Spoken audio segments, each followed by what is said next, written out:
মেয়েরা তার চরম শত্রুকেও একদিন ক্ষমা করে দেয়, কিন্তু তার প্রেগনেন্সির সময় যে তাকে একটু কষ্ট দিয়েছে তাকে সে কোনো দিন ক্ষমা করে না।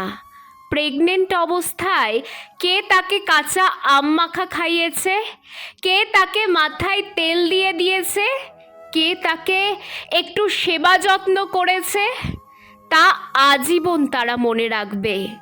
অন্যদিকে কে কে তাকে খাওয়া নিয়ে খোঁচা মেরে কথা বলেছে, কার কাছে কদবেল মাখা খেতে চেয়েছিল কিন্তু সে দেয়নি, কার বাড়ির বিরিয়ানির ঘ্রাণ নাকে এসেছিল কিন্তু এক প্লেট বিরিয়ানি খেতে দেয়নি, এ কথাও সে আজীবন মনে রাখবে এবং তাদেরকে আজীবন সে বাতিলের খাতায় টুকে রাখবে। আসলে প্রেগনেন্সিটা একটা মেয়ের জীবনে এমন একটা সময় যখন তার মন কোনো যুক্তি, পরামর্শ, কোনো নিয়ম বোঝে না, অবুঝ শিশুর মতো হয়ে যায়।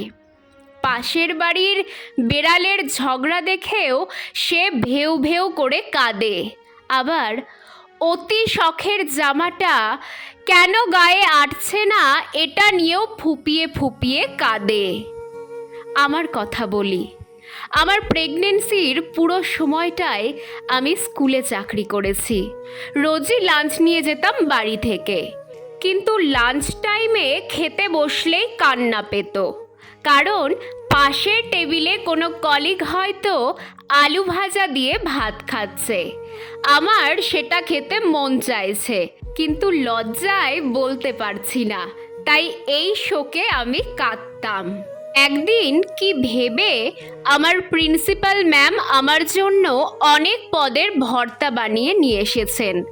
আমি স্কুল থেকে বিদায় নেওয়ার দিন ম্যামকে জড়িয়ে ধরে কেঁদে ফেললাম।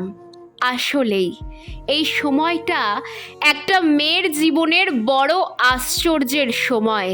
দেখবেন এই 9 মাসের ঘটনা যদি সে 90 বছর বেঁচে থাকে তাও আপনাকে ইনিয়ে বিনিয়ে বলবে। যেমন আমার ঠাকুমা এখনো বলেন, তোর বাপ পেটে থাকতে কত যে ডিমওয়ালা কই মাছ খাইতে মন চাইছে কিন্তু কেউ আয়না দেয় নাই।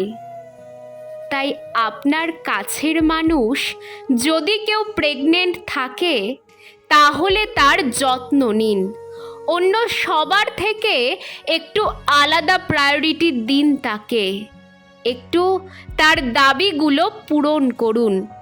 আর আপনি যদি স্বামী হন তাহলে এই 9 মাসের জন্য মানসিকভাবে প্রস্তুতি নিয়ে রাখেন যে রাত 3টা বাজে এমন সময় আপনার স্ত্রীর তেঁতুল দিয়ে আইসক্রিম খেতে মন চাইতেই পারে।